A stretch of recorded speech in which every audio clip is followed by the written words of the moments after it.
Hello friends, કેમ છો? Welcome Shilpa's kitchen recipes. Friends, આજના એપિસોડમાં હું ખીરની બે અલગ અલગ રીત લઈને આવી છું.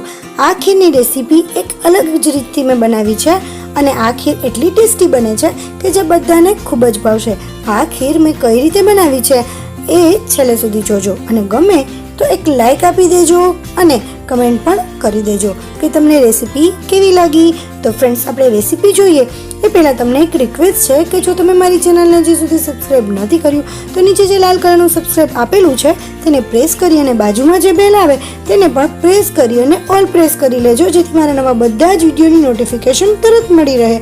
આ બિલકુલ ફ્રી છે અને હું હંમેશા આવી નવી નવી રેસિપીઝના વિડીયો લાવતી રહું છું. જો તમારું સબસ્ક્રાઈબ ગ્રે કલરનું છે તો તમે પહેલેથી જ સબસ્ક્રાઈબ કરેલું છે.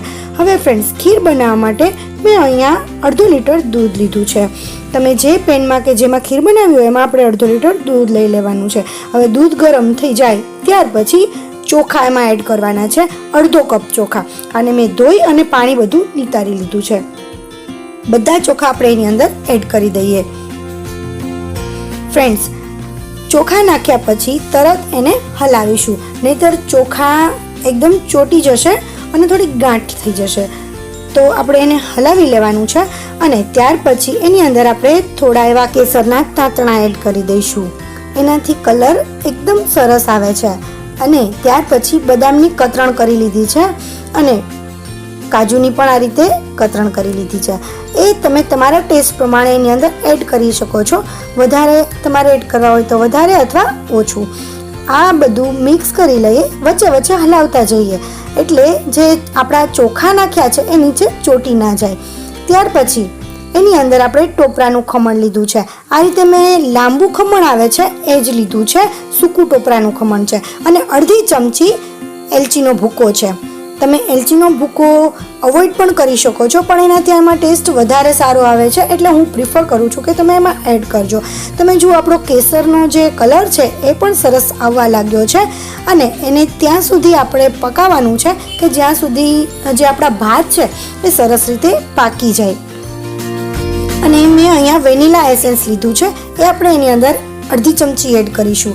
તમે આની જગ્યાએ બીજું કોઈ એસેન્સ જેમ કે બટરસ્કોચ કે એ તમને ભાવતું હોય, ચોકલેટ, તો એ પણ તમે એમાં એડ કરી શકો છો. એટલે તમારા મનપસંદનું એસેન્સ પણ તમે લઈ શકો છો. ત્યાર પછી 1 ચમચી ઘી લીધું છે મેં અને ઘી પણ આપણે એડ કરી દઈએ. આ 1 ચમચી ઘી જે છે એ ખીરનો ટેસ્ટ 100 ગણો વધારી દે છે, એટલે ઘી તમે ચોક્કસ નાખજો.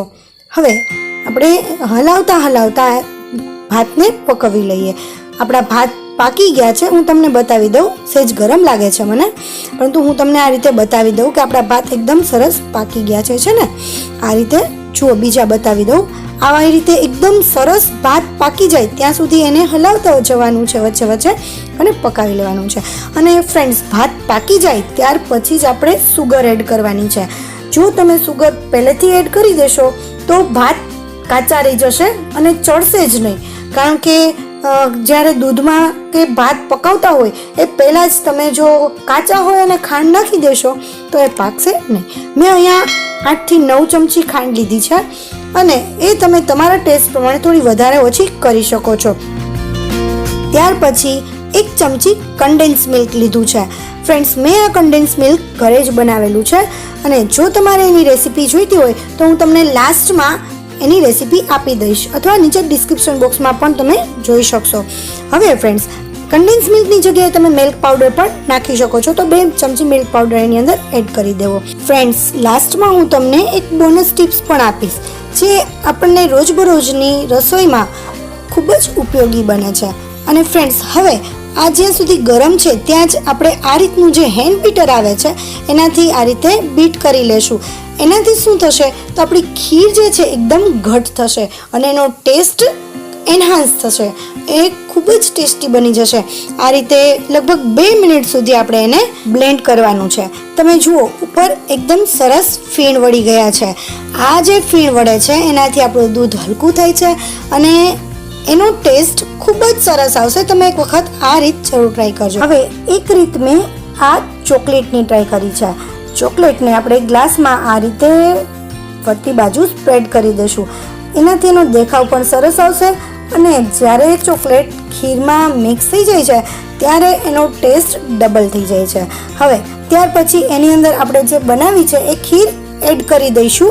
ફ્રેન્ડ્સ, અત્યારે આ જે ખીર એમાં એડ કરું છું એને પહેલાં ઠંડી કરી લેવાની છે ફ્રીજમાં રાખીને. ઠંડી કરેલી ખીરનો ટેસ્ટ વધારે સરસ આવશે. હવે આ ખીર એની અંદર આપણે એડ કરી દઈએ. ત્યાર પછી બીજા ગ્લાસમાં પણ આપણે ભરી લઈશું. પછી આ ચોકલેટ ખીર વધારે થોડી ચોકલેટી બનાવીશું. ફ્રેન્ડ્સ, બોનસ ટિપ્સ આપી દઉં છું કે લીંબુના રસને જો તમારે સ્ટોર કરવો હોય તો તેમાં 1 ચમચી મીઠું નાખી દેવું, જેથી તે કડચો નહીં થઈ જાય અને લાંબો સમય ચાલશે. ફ્રેન્ડ્સ, તો આપણે પહેલાં 1 ચમચી જેટલી ચોકલેટ સિરપ એની અંદર એડ કરી દીધી અને હવે આ રીતે મારી પાસે વર્મીસીલી હતી ચોકલેટની, એ એડ કરી દીધી છે. તમારી પાસે ચોકલેટ ચિપ્સ હોય તો તમે એ પણ લઈ શકો છો. તો ફ્રેન્ડ્સ, તમને મારી રેસીપી કેવી લાગી એ મને કમેન્ટ કરીને જરૂરથી કહેજો. આમ તો જો કે તમે મારી રેસીપી અહીંયા સુધી જોઈ છે તો તમને જરૂર ગમી હશે, તો એક લાઇક આપી દેજો અને જો સબસ્ક્રાઈબ ના કરી હોય તો આવી જ નવી નવી વાનગી જોવા માટે ચેનલને સબસ્ક્રાઈબ પણ કરી લેજો.